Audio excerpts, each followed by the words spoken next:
Welcome back to One of My Podcasting, and we're going to go ahead and talk about the death of modern dating. So, this is let's just go ahead and call on 2021. Let's go ahead and just put it really is. I mean, it's sad. And, I know there are still people that are dating out there, but the people that you still see that are actually dating and look like they're actually getting a chance to try to do something, well, that's one thing. But, besides the fact that you have women that might want something more of a man, or they feel like, well, here's the thing. It's not even so much that they're wanting something from a man. They don't need anything from a man. Or if they're going to take something from a man, it's going to be only what benefits them, only what benefits the woman. So women are going to be, and they're now been justified to do that, to be selfish. They're allowed to be selfish because there's a lot of things they don't feel like they need men for. And if there is a man whom they're kind of curiously interested in, they're not going to necessarily be with them for love, but they'll take whatever they can get of the favors or the certain benefits of being with a man that dating with them that they'll take. It's the things they can get, what they can be supported with, which is why in some cases you do have younger women that are not worried about being in any relationship. They'd rather just find a sugar daddy or just do their own OnlyFans or influencer stuff so they can go ahead and support themselves. And all they need, they're just satisfied now more by just getting validation than actually anything else. Because the other thing that's been done on the same mindset is that women are doing this where they're getting gratification for what they get and what they receive, and for validation from men that would be interested in them, and only giving them really nothing except, well, thank you for validating me. And that's it. But there's nothing sexually involved, because there's obviously the mindset of that, that men are a certain way, that men are whatever. If you want to think they're misogynist, you want to say that they're cavemen, you want to say that they're, they're dumb and that they're just, predators, or they're just perpetrators of rape culture. If that's something that you believe in, listen, I'm not here to go and tell you to believe that or not. I'm not here to go ahead and change anything about that, but there's something to be said. So there's one story that I just saw from Vice News that kind of got me thinking about this, because a very successful woman, she wanted to accuse a celebrated techie of sexual assault, but couldn't until now. So she resigned. So there's a guy named Zia Chisty, a multimillionaire tech entrepreneur, stepping down from his role at an AI software firm called Affinity following accusations revealed by a former employee at a U.S. congressional hearing on November 16th. A Columbia law student named Tatiana Spottiswoode accused this influential businessman of sexually abusing, harassing, and physically beating her during a business trip.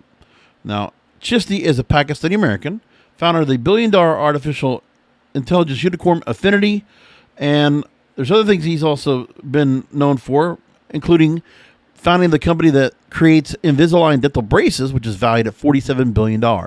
So this is a multi-millionaire that has built billion-dollar companies. And in the House Judiciary Committee meeting, they're investigating the impacts of forced arbitration clauses against victims of sexual harassment and assault. Spottiswoode worked at Affinity in 2016, and Chisty sexually assaulted her and beat her on a business trip to Brazil in 2017. Quote, "Well, I went to his room where he beat me while having sex with me. I told him he was hurting me. He said, good. He told me he should have had sex with me when we first met when I was 13 years old. She says her body was covered with scratches, cuts, and contusions. She had bruises around her neck that looked like they had been strangled, a large bump in her head, and a black eye. Now, she accused her former employer of the assault, initiated arbitration against her in an attempt to silence her, and signed an arbitration agreement with a confidentiality clause when she first joined the company.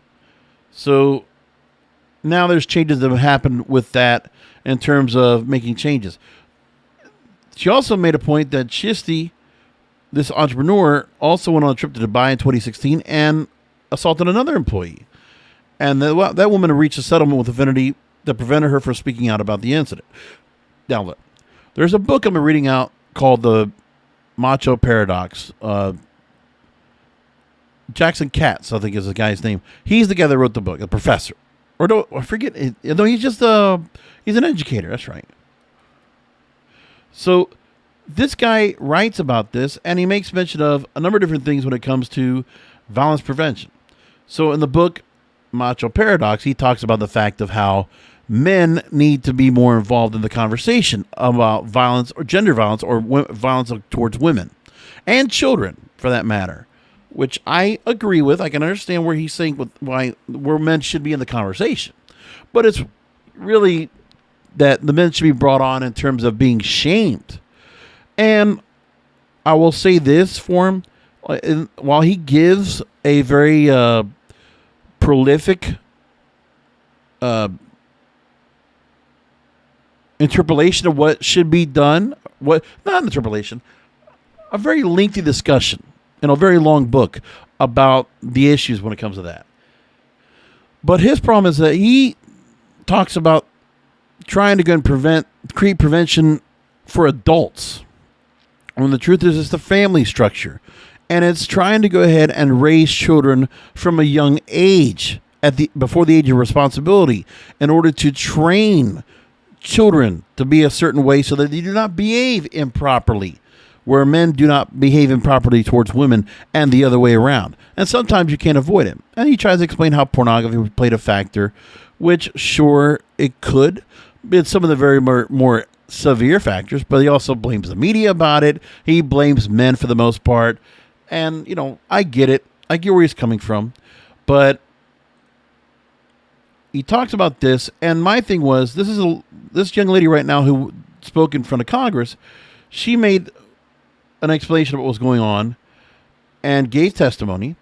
And there is a thought process where some women, they see stories like this and say, well, I have to be afraid about anybody any men that I work with at my job, or that I meet, that might be next door neighbors, or if I'm just going out.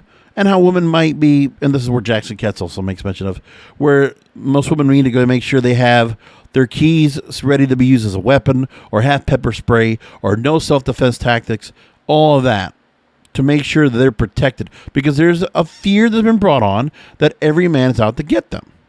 So there's this, either stalking them, or, stalking prey, or looking to go ahead and be a predator and, attack them or assault them. And then where these women are left with some psychological, sexual, or emotional trauma. So there's that part.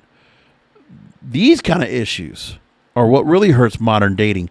So not only is it the fact of what women can get from a man, it's also not wanting to interact with men because they feel like most of the men out there are predators. That's what the whole Me Too movement, that got really people talking about that. But if you want to change if you want to fix the problem, or you want to make changes, it's not so much where you want to get men more involved in the conversation. What you really want is parenting. You want to take care of parenting and for nurturing young men and women, young girls and young boys at a very early age, where you teach them, especially prior to puberty, on how you are supposed to behave. And trying to go do your best to go and make that happen. You're not going to fix this current generation and all the issues that come on with that. And as for women that have been assaulted and brutalized and have gone through so many different things, just like this young lady, Tatiana Spottiswoode, for what she went through, it's horrible. And the fact that, she had to go through arbitration, and there's this change is being done to get rid of arbitration. Okay, I understand that part. The whole idea of NDAs and not being able to go and speak out and just being paid off, basically, if there's improper relations or any improper behavior, sexual harassment being done by, whichever side. Now, of course, it's more by men than women. I get that. But this is something where, it's part of where modern dating has failed. That has created this problem. And also how, we have much more families that are not together. And there's not enough peers that are out there for young men and young women to know what they really want in life and how they should really look to go and find a partner when they get older and fall in love and build a family, if that's what they want. And then they could also find a way to go ahead and find the right partner for them to build a successful life upon and find love, health, happiness, and the whole nine, right? But people are not thinking about that. So I'm taking a story from the Good Men Project. I don't know if there's anything political behind it, but I'm just going to take the story. Men are disappointed. Women are dead, they say. So they make mention of, in this story, I thought this is part of what it was. This is where Jackson Katz gets brought into the conversation. He says this. And this is where you see stories in the news of any kind of psychological, sexual, emotional trauma.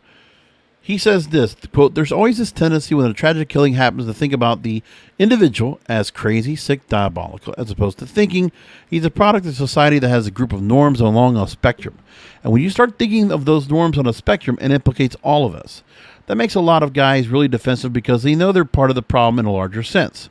And that means they have to be introspective and self-critical. They have to move past this idea that because they don't go out and murder women or beat their girlfriends, they're not part of the problem, because they may still be perpetrating the norms of masculinity that contribute to the situation."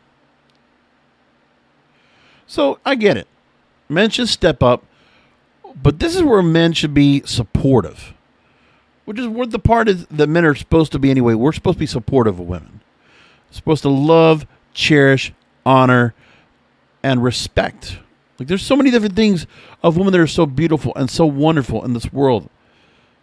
And so, like, the fact that, I would never want to go ahead and be disrespectful or ever cause any kind of harm to a woman, because I grew up to love women for their beauty, for what they bring to the table. And for me, I just realized that, there's a lot of women that probably don't look at me as something similar, that I don't, there might not be an appreciation for me, but that's okay because I'm a guy. I'm expecting that. But men like me have a fondness and appreciation for women. And of course, if they're beautiful in my eyes, then I'm going to appreciate them and love them and appreciate them even more and be more fond of them than you would imagine. Now, there's also a make mention of it here is that a man's legitimacy as an ally to women is only fully expressed when he is an intentional exemplar and fierce watchdog for the behavior of other men. Legitimate male allies consciously engage other men, first demonstrating respect for women, then holding other men accountable for the same.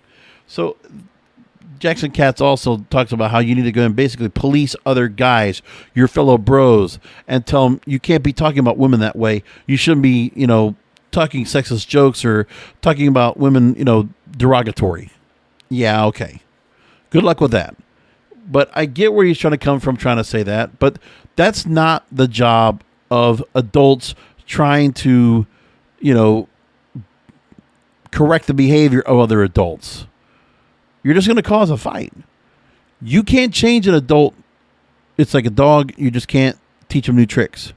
So you're not going to go and reprogram the behavior of an adult, but you can take care of and make sure that a young child, young boy or young girl, they're going to understand the decisions they make, what they do have repercussions and consequences, and that there's a particular way that they should be. And that's what's important. Now, we know that in other countries, that might be not the norm. And there might be religious aspects that might be as well. Like, listen, we're not supposed to be cavemen. Okay, I get that part.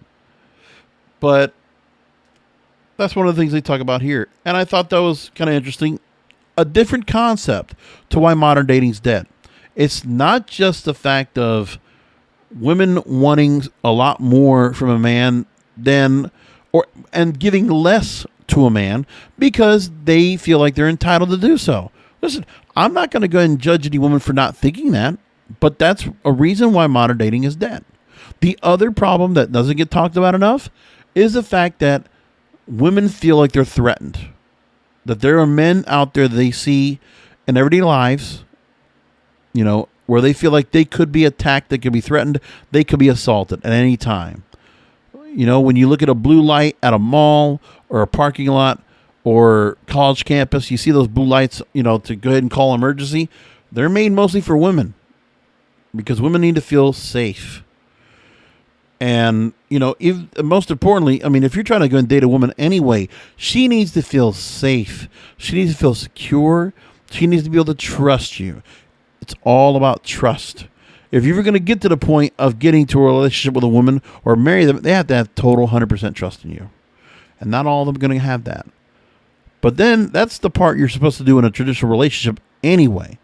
But that is so not the priority now compared to where there's a lot of women, not all, but a lot of women are feeling they need to have so many different things that they must have that they're entitled to from a man because they're supposed to do that for them. And that's what they've been trained and taught to do. And then the mistake that some men might make because they were also poorly raised in some cases, not all men, but there might be some men that will be offended by the type of behavior that a woman will give, and they'll feel like they need to go and correct the behavior for them, which is also wrong. Nobody needs to be correcting anybody's behaviors, okay? That's not what we're here to do. It's too late as an adult to get to that point. So, when things happen to a woman or a man, they need to be able to go and get somebody to counsel with them or talk to about. You need to find a support system. Things are going to happen to people as adults because, you can't avoid the risks that happen in everyday life. But for women that do get assaulted, my heart breaks for you. I'm so sorry that it happens to you. But I want to say this too, is that, just because something happens to you doesn't mean that you need to really change who you are. You shouldn't have to change who you are. And you shouldn't feel like you need to go ahead and change something because of the mistakes of somebody else. That hopefully you'll find a way to still be who you are and not lose who you are. What makes you so wonderful, makes you so beautiful, makes you so loved. That you find a way to go and keep yourself whole. And that you try whatever you can do to not let somebody live rent-free in your head, whether it's a bad breakup or with somebody that does you wrong, physically, mentally, or emotionally. Anyway, I hope you'll take homage for this message. I know it's a very deep subject this time of year. As I go and this is most likely the last episode I've been on my podcast for 2021. So, as people get here to the new year, I hope there's some food for thought in what I said. And I'll leave it there. I'll talk to you in 2022. Thank you for listening. I'll talk to you next time.